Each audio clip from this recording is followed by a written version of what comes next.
Welcome everyone to today's webinar presented by GaitBetter, but the real star of the show is Jane Nam, founder of AgeTech Journal, who's here today to talk to us about what's next in AgeTech. It's a huge market, a growing market, a really important market, as Jane will talk about, and we're going to focus on the trends there, and there are lots of interesting insights from Jane. The speakers today, as I said, Jane is, apologies. Jane is here from AgeTech Journal. We also have Hilik Harari, who is the co-founder and CEO of GaitBetter, who will be giving us his insights into the importance of walking as such an important predictor of health and longevity, and share his insights there. And then we'll have a Q&A session. The Q&A is open here for people to write in. There's also a chat. So as we're going along, if people have questions or comments, feel free to write them there. We will answer them at the end or as we're going along. But it should be an interactive session, so feel free to do that. And my name is Darren Gladstone. I'm the VP Operations here at GaitBetter.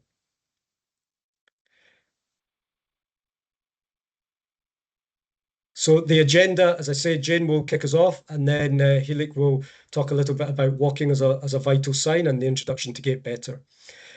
And before Jane comes to talk, I want to share a video, a quick video. And this is a gentleman that actually I met at one of the clinics. I'm based in the DC area here in the US, and I was at one of the clinics that uses the GaitBetter system. And I was there one morning, and this gentleman came into the clinic. He's 88 years young, certainly 88 years young. He participated in various running and athletic activities in this clinic, which I wish that all of us, no matter what age you all are on this call today, I wish that all of us should be as fit and energetic to do so. And I asked John to give us his insights into what it means to be a healthy older adult. What does healthy living mean to him? So I'm going to play this because I just think it's some wonderful thoughts from somebody who's really living the life to full at age 88. So here's John. Hi, my name's John Noble. I'm enjoying this GaitBetter device. It's helping me with my balance. I'm 88 years old and try to live a healthy lifestyle with exercise 5 days a week, 2 days of tennis, 3 days of cardio combo, and I always feel good. I like to wake up in the morning and have a spring in my step and a whistle on my lips. So that's a complete morning for me. Wake up and know that I'm going to come to my class and enjoy Fitness for Health, the machine here that you see. You walk along and you're mentally occupied with remembering numbers, remembering colors, and stepping over puddles and barricades as you're walking along. So it's taxing mentally and physically, and when it's over, you say, wow, do I feel good? Let me attack the world. So thank you for your time. I'm from Bethesda, Maryland, and think fitness and health is the best in the world. So that was John. John is living embodiment of how to live a healthy, active life, and for all of us to live a healthy, active life, I think we need lots of the technology which is currently being developed and being used from the age tech sector. And with that, I'll invite Jane to take the floor and give us her wisdom on this really important, really growing market. Jane. Thanks so much, and what a great video. My name's Jane Nam. I'm the founder of AgeTech Journal. Happy to be here. Thank you so much to Hilik and Darren and the rest of the GaitBetter team for having me and and finding me as having something worthwhile to say. I'm really excited to be here. Um, in my last podcast, I talked more about age tech trends, and I spent a lot of time on caregiving, which is obviously a major theme for 2026. But today I wanted to zoom out a bit and talk a bit about the market, the longevity market, and what it takes to build in it, and share some examples of companies that I think are really setting themselves up for success.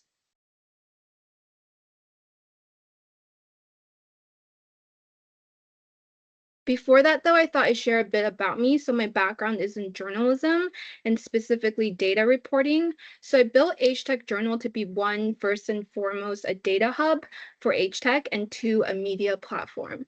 You can think of it as a kind of go-to resource for understanding, one, what's being built, who's building it, and where the space is heading. And so that's also a bit about what I'm trying to talk with you today. The next slide.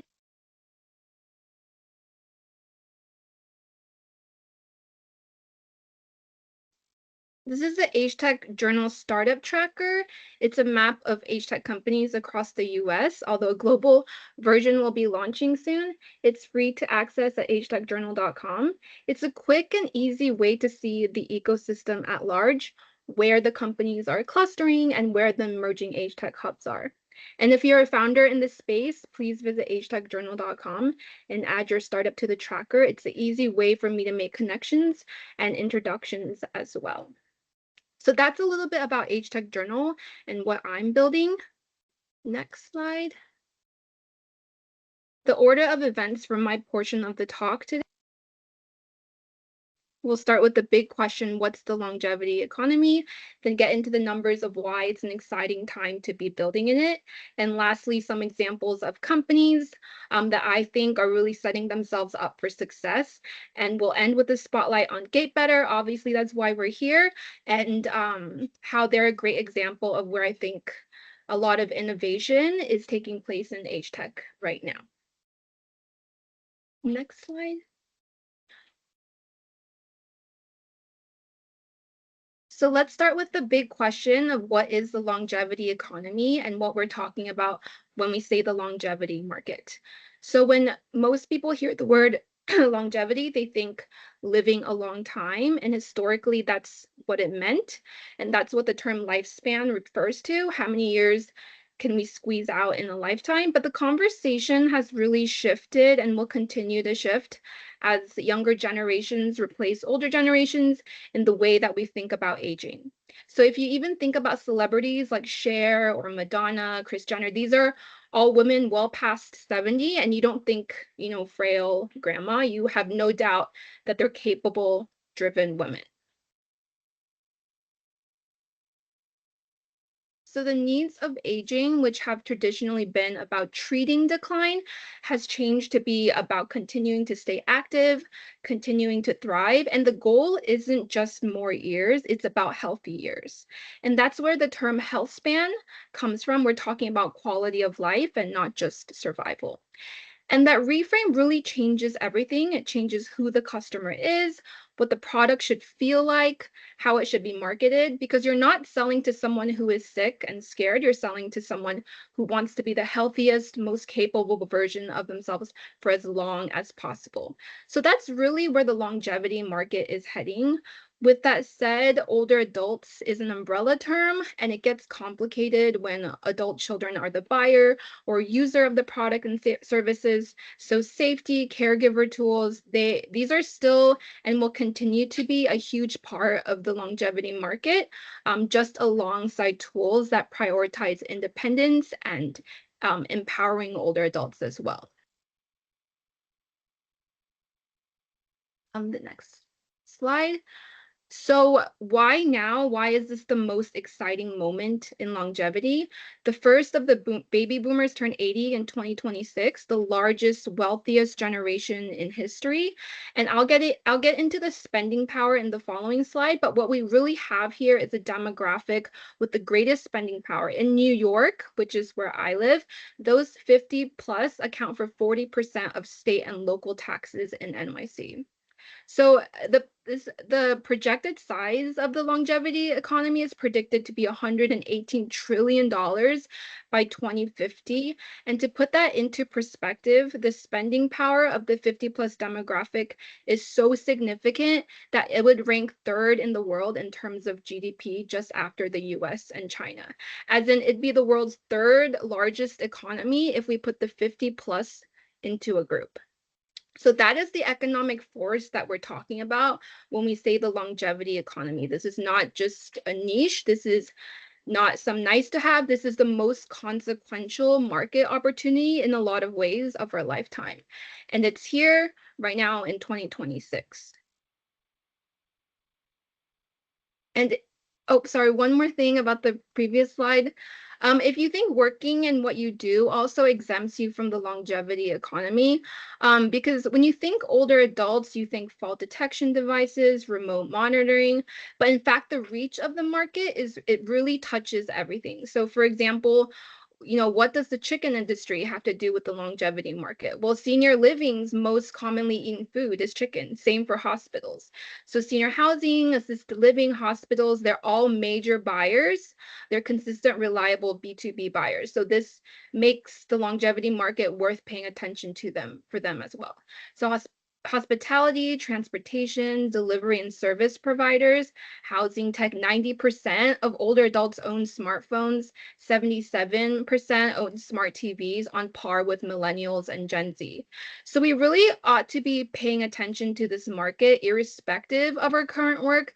The reach is really that it touches all industries. And that's why it's such an attractive space to be in right now, where you're slightly early, but preparing for the wave that'll continue to be coming with the boomer generation. Okay, the next slide.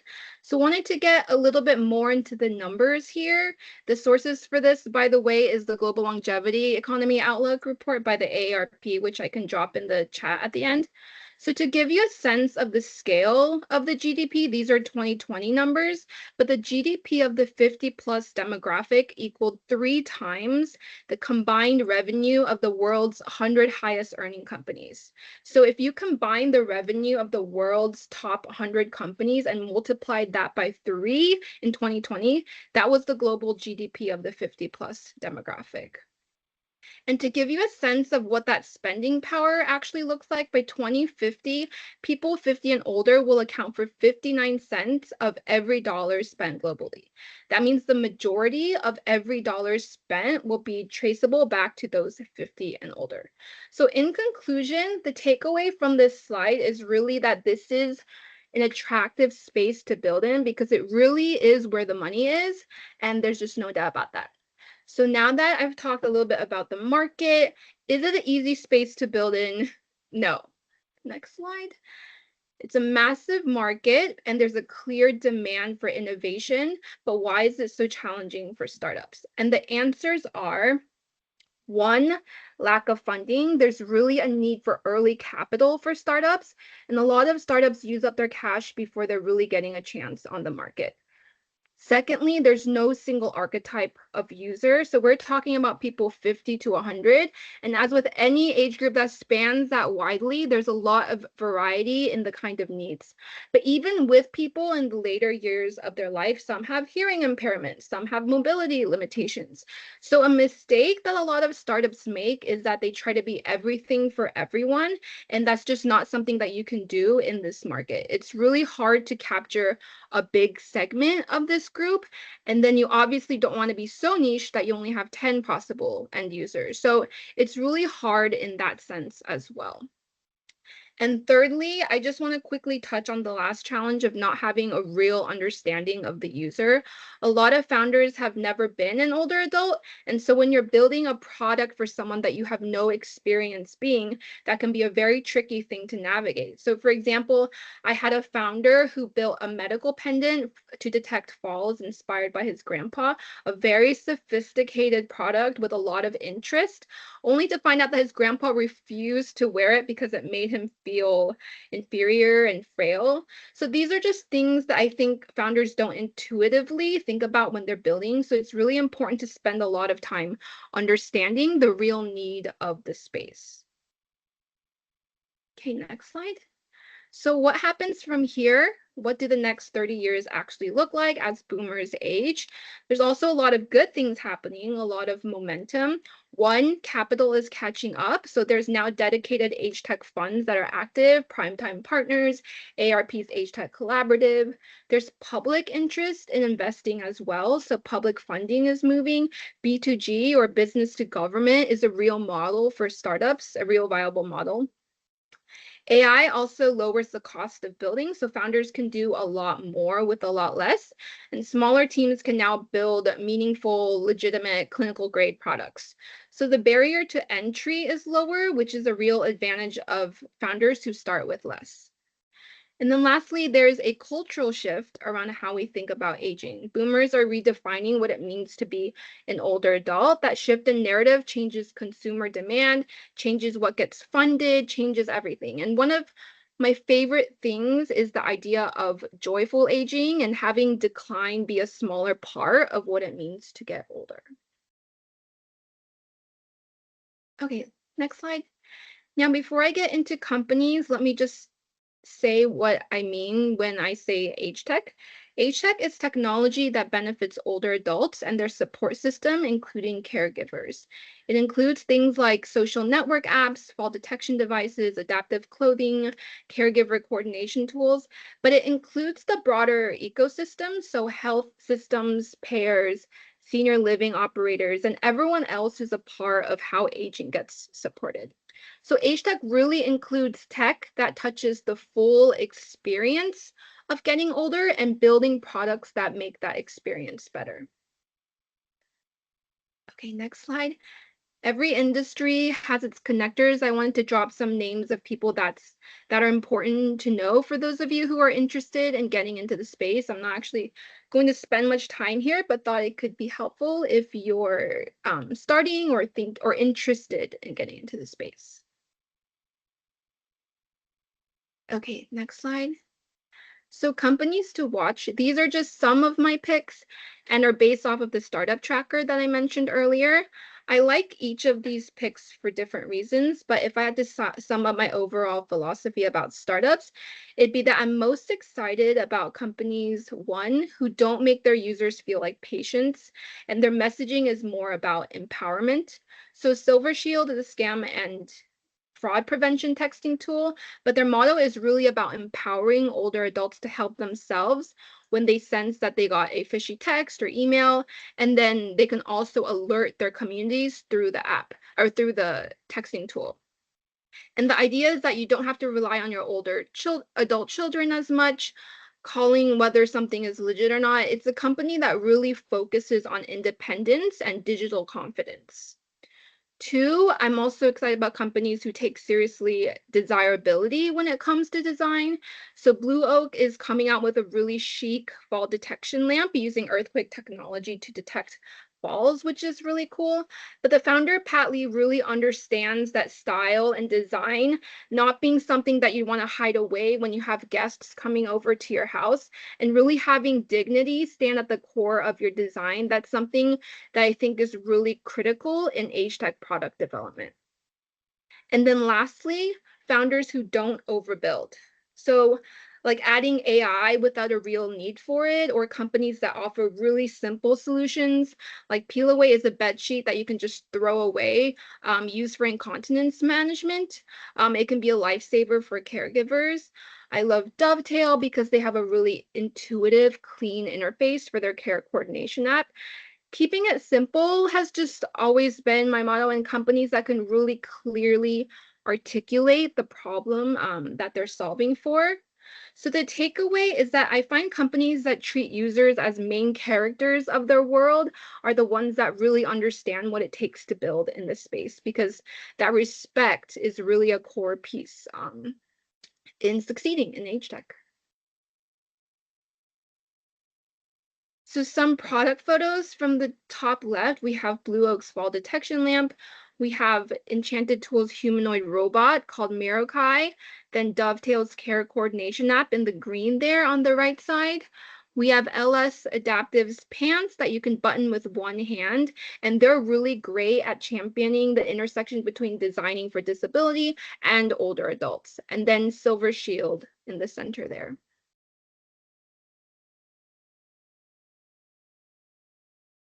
So I just want to close by saying that much of AgeTech today is focused on monitoring and diagnosing. Again, the focus is on decline. And while that's valuable, it doesn't do enough in thinking about intervention and treatment, and most importantly, maintenance. So once we know someone is at risk, what do we actually do about it? And the number of healthy years you have, health span, is what we're moving into. The most exciting companies in AgeTech are the ones sitting on the intervention side, and they're not just telling you that there's a problem, they're helping you solve for it. So that brings us to GaitBetter, and I'll hand it back to Darren now. Thank you. Thank you very much, Jane. Absolutely. It's very interesting, that kind of trend from monitoring through to intervention and prevention. And you also said something interesting, which was about the ability of age tech founders to empathize with the audience and understand that audience. And with that, I'd like to introduce the 50-plus-year-old founder of GaitBetter. I can make that joke because I'm also in the same demographic, so he won't find it offensive. I'd like to bring Hilik on, who's going to talk about the kind of the science and the thinking behind walking as a vital sign. So, Hilik. Thank you, Darren. And yeah, definitely my spending is already counted for AgeTech, right? So nice. Thank you, everybody, for joining. I want to talk about one of the elements that aging population are facing, and the importance of walking. The definitely different elements regarding aging that are essential for healthy longevity. One of which I think maybe probably the most important one is a healthy and safe ability to walk. Without it, we are extremely becoming disabled. And one of the elements, or one of the consequences of poor gait are falls. And you probably already heard about that vicious cycle of falls, the fall cycle. And regardless where you're going to look at that, either you start with a fall, or maybe you just don't exercise enough, that you get into that vicious cycle where someone who experiences a fall will develop what we call a fear of falling. That fear of falling will decrease their physical activity, and the consequences of that, the physical condition just going to decline. And that will actually increase the chance for falling, which will eventually end up in a fall. So walking is essential for the independence and essential for healthy longevity. We want to keep people moving. We want to keep them moving healthy and avoiding falls. And interestingly enough, over the last few years, a lot of research have become looking at gait speed. Only gait speed could actually be a great predictor of longevity. We know that people that have a very slow gait will actually decrease the lifespan, and back to lifespan, by 5 to 10 years. And if you have quicker steps, that actually predicts that you're going to live longer.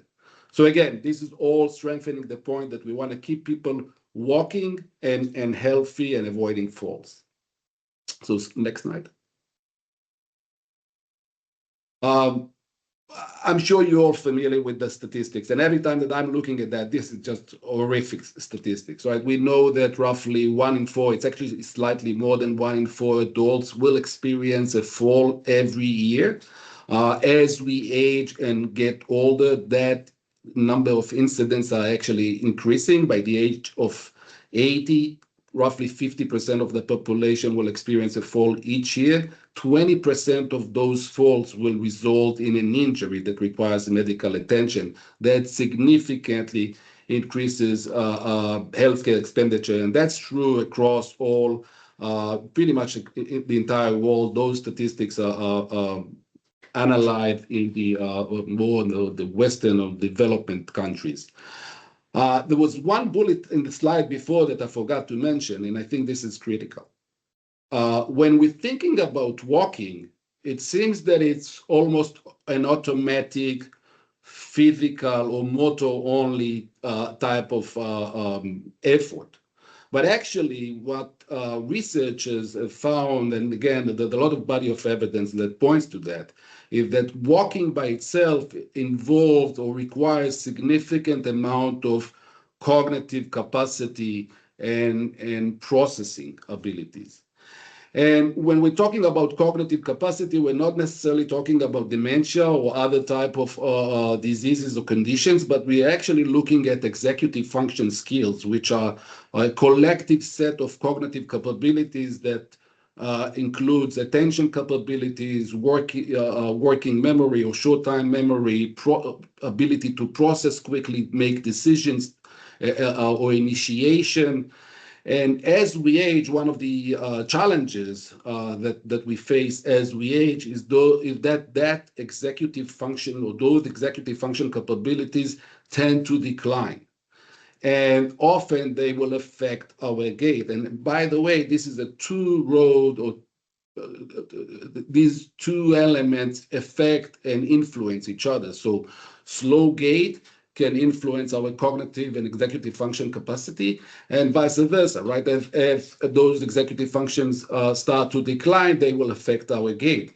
And what researchers have found is that by exercising or giving training programs that involve in parallel or simultaneously both walking and cognitive challenges, we actually significantly improve our ability to walk safely. And fascinatingly, we're actually seeing that even in MRI scans, we see enhanced brain plasticity, essentially making the brain more efficient. When we look at brain plasticity or MRI scans for brain post-motor cognitive intervention, we see less activation of areas in the brain that are responsible for walking, again, suggesting that walking becomes less effort. If we can go to the next slide, Darren, for a second. That makes a perfect sense, right? That you don't need researchers to tell that, because when you walk outside, you don't feel that, but your brain is constantly occupied, right? You pay attention to your surrounding, you have obstacles that you need to avoid, you have people walking around you, maybe a car will go by and make a noise, or maybe there would be a crack in the road. So there's so many things that happens around you. Typically, you don't think about it. We don't think about it, but it's there. Your brain is constantly working, and these are those executive functions that are always at work, and you need to keep them sharp. So how do we make that happen? How can we maintain really solid or improve motor cognitive capacity to improve walking abilities and avoid falls? So let's go to next slide. Well, harnessing technology, right? So that's why we're here. We can do that by harnessing technology and simulate ordinary walking in a daily life scenarios, but doing it in a safe environment. And the way that we do that in GaitBetter is by augmenting treadmill walking with virtual simulation. Now, we are not using goggles, because I don't know if you ever tried that, walking with those VR glasses, you'll often stumble and fall. So we use a different technique of virtual reality. It's called semi-immersive virtual reality, or for those of you who know, kind of like a Microsoft Kinect type of experience. You walk on a treadmill and you see your own movement in the simulation. And that simulation will resemble real life scenarios. So you might walk down a busy city street, or in a park environment, or your neighborhood street. And what we try to do is to mimic or to simulate those elements that you might face in real life. So you might navigate to different locations, and that will get your memory to work. You definitely need to avoid obstacles as you're walking. So we'll get you to practice step height and step length as you do that, and while attending to different cognitive demands.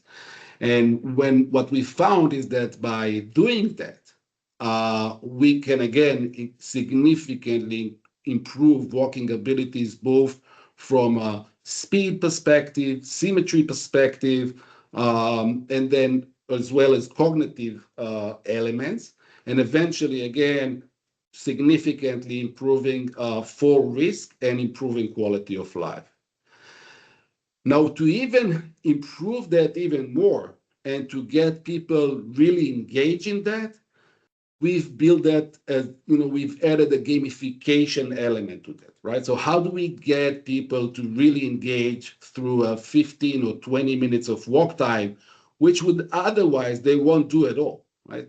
So we do that. It is the experience for the trainee is really a game, right? So they'll go, they'll collect points, they'll achieve points, they'll compete with the neighbors or friends, trying to get the better scores and get better. And that's really just the surrounding for the core element, because we want to boost that engagement and the adherence to the treatment. And we see between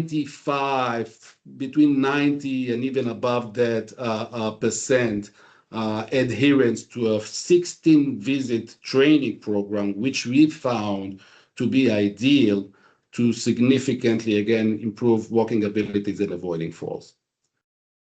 So I think that the next slide shows that.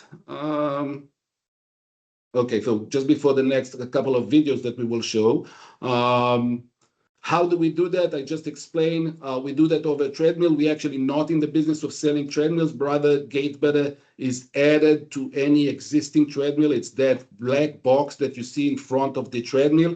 You place that in front of the treadmill. It spots and tracks the feet movement of the person as they walk on the treadmill, and then they see again the feet movement into the simulation displayed on the front screen. Our product that is currently in the market is designed more for a more controlled environments.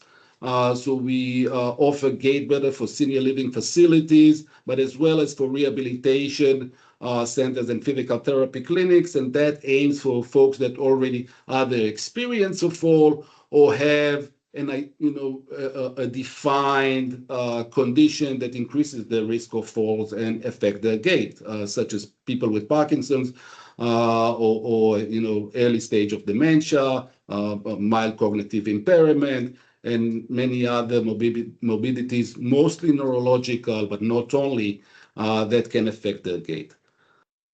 So with that, we can move, I think, to the quick video here. I will be silent. Playing that with sound. By adding virtual simulation to any treadmill, GaitBetter enables motor cognitive intervention, enhancing gait rehabilitation outcomes and reducing fall risks. The supportive harness system ensures safety and builds confidence, allowing patients to focus on their rehabilitation session. GaitBetter's intuitive dashboard allows therapists to tailor each session for the individual patient. Build patient confidence with engaging motor cognitive training.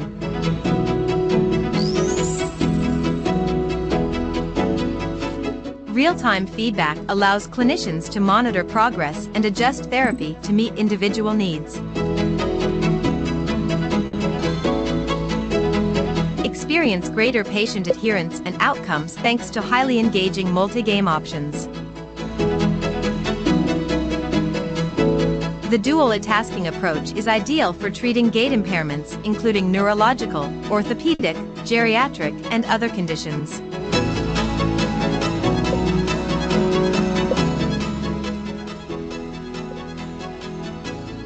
Experience the future of gait rehabilitation with GaitBetter.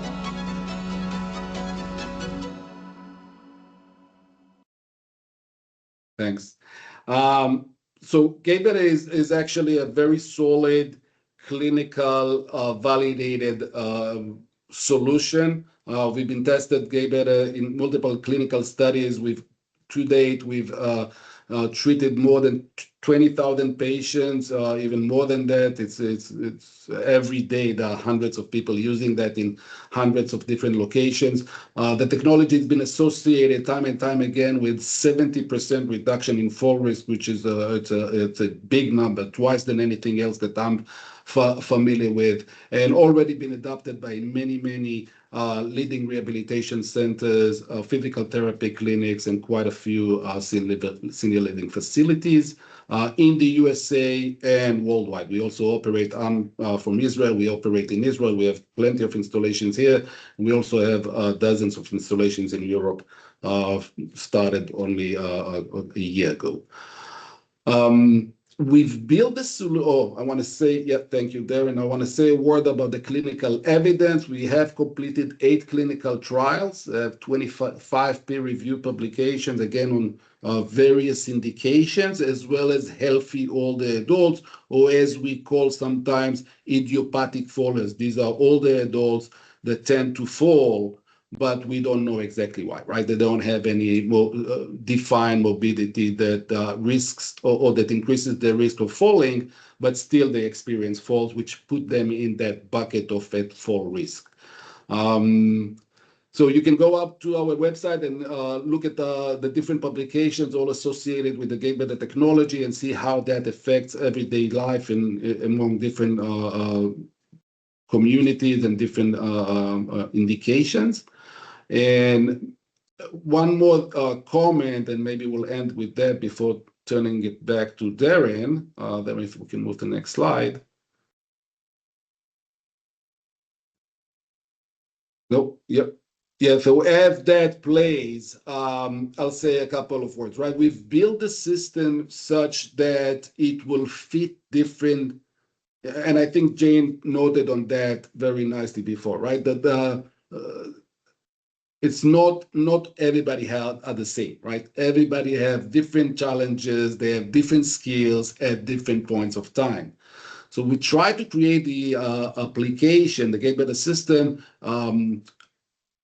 flexible enough that it can be adjusted to meet different skills and different mobilities. And what we found to be very interesting, when we started off almost 8 years ago, we really thought about hardcore Parkinson's patients, and that's how we started. But as we launched our very first product, we started to see therapists starting to enroll it to different type of patients. So we have GaitBetter in inpatient units, treating patients at very early stage of rehabilitation, post-stroke, very hard conditions. Then in senior living facilities where people can feel more comfortable, maybe walking more. We can see in the center a person with Parkinson's disease and how they get the training. But we even saw that being adopted with amputees. Which is, we never thought about it when we first launched. And we know, unfortunately, that, due to diabetes, there are quite a few amputees. And again, that will help them to regain the strides and walking habits. So the message is that let's keep people moving and get them to walk. And walking enough is not only important, it's essential, but it's not only important. You really want to get that brain activity, and definitely if you do that simultaneously, that will significantly improve outcomes. So with that, Darren, I will turn it back to you to wrap it up, and I want to thank everybody for your attention. Thank you, Hilik, for that. I guess before we open up to the floor and for questions, I want to summarize some of the key takeaways, I guess. And Jane touched on the size of this market, the fact that the longevity market is going to reach the equivalent of being the third largest economy in the world, as it were, behind the US and China. And it's only going to grow as we see aging populations across much of the developed world, and many more countries in the developing world are all moving in that direction. So that this is a market which is only going to get bigger and is only going to get more important in order to deliver the health benefits that we're all going to need. And so even if one is not in that market now, that market is so important for really future-proofing all of our lives and future-proofing the health and the health of our economies moving forward.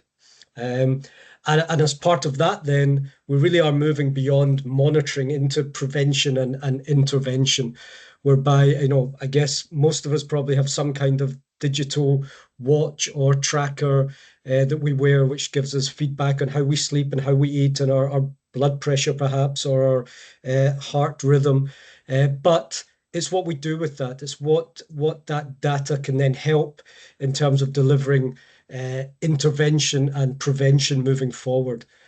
Hilik then discussed about, walking as being essential. And as a proud Scotsman, although I haven't lived there for many years, I think Johnny Walker Black Label's advertising slogan for many years was "Keep walking," which kind of doesn't fit too well for people that drink too much whiskey. It becomes a little bit more challenging to keep walking. But actually, we all know that walking is fundamental to our health. And as Hilik talked about, it's fundamental as a way to measure and predict our future health, but also as a way to mitigate against our likelihood of falling and to improve our healthy living as we move. Cognitive training then takes that walking and kind of supercharges it and makes it more impactful, delivers better outcomes, and ultimately delivers fewer falls. And all of that leads into the fact that for all of us, it's no longer about, and I guess hasn't been for a while, but it's absolutely a subject which is being discussed more and more at the moment, is that we're not about living longer.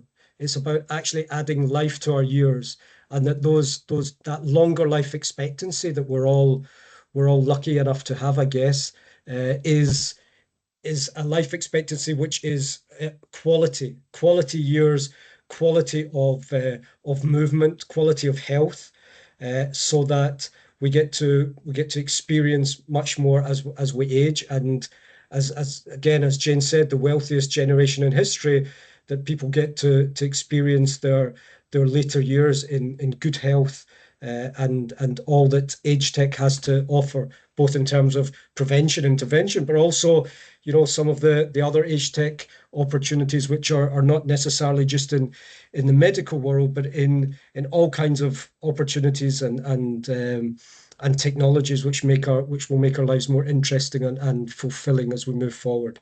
And with that, I'm going to stop from this side and open up the floor to questions. I'm going to see if we have anything in the chat or the Q&A, or people can feel free to raise a hand and we can unmute you for any questions. Do we have any questions or comments from the floor? Anyone who would like to ask a question of Jane or of Hilik? I see a couple of people are typing, so. And if I could just add one more point, and because I'm just thinking of Hilik's presentation, and one thing I love about AgeTech is that while we're talking about it's for older adults, it's for our later years, the point is that an AgeTech product is really a product for all. And I'm just thinking about, there's so many use cases for GaitBetter for rehabilitation, yes, but to treat obesity, even for the everyday person who might have extreme anxiety and can't go outside. So the takeaway, I think, is that ideally these really aren't just products for older adults. These are just products, and I think that GaitBetter is really at the forefront of that. So yeah. Thank you, Jim. We have a question from Brian, who says that older users are frequently different from buyers, and buyers are different from payers. Payers disconnected from outcomes that matter to the user or the buyer. It's not a shared set of outcomes and incentives across the whole ecosystem. Stalls adoption, it stalls the adoption, and it's a challenge faced by AgeTech founders. How has GaitBetter addressed this, Hilik? Yeah, no, I think this is a great question. And indeed, in this presentation, I focused on the end user experience, but at the entrepreneur in the AgeTech space, at the end of the day, you need to sell, and that's a big challenge to crack. And you're absolutely right. And specifically the US market, that has been a challenge to many companies cracking into the market. So you do need to show some sort of an ROI in how your buyer would, either make more money or save money, and different companies are taking different approaches to that. One of the things that we've done, and that helped us to penetrate the market, is that I mentioned that we are, the GaitBetter is essentially a commercialization product span out of research, and we have plenty of data, published data to show for that. And so we took the path of obtaining a new CPT code for reimbursement, which we have successfully achieved about 2 years ago. And we're constantly working with the payer side to cover and pay for that new CPT code. So essentially, we've created a pathway to return on investment for our buyers, which are the provider side, by utilizing a new CPT code that pays them more than just the standard physical therapy codes that they typically use. So that helps them to, cover the cost of the system and make even more profit. That being said, you'll still find different niches in the market that are there for the good, right? So we have still quite a few customers that adopted the technology to essentially, improve the patient's outcome and the patient experiences, but it's certainly not enough, right? And I agree. This is a big challenge that I'm pretty sure all companies in that space are facing and need to figure it out. Thank you for that. And Brian, hopefully that answered your question. Do we have any other questions from the floor?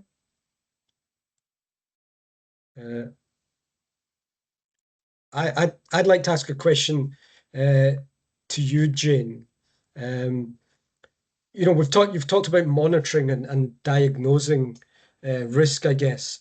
And here in the US, health systems are pretty good at that. That's kind of a real sweet spot for them. They know how to monitor, they know how to tell us what we've got wrong, but often they are less good at delivering ongoing proactive intervention. What do you think?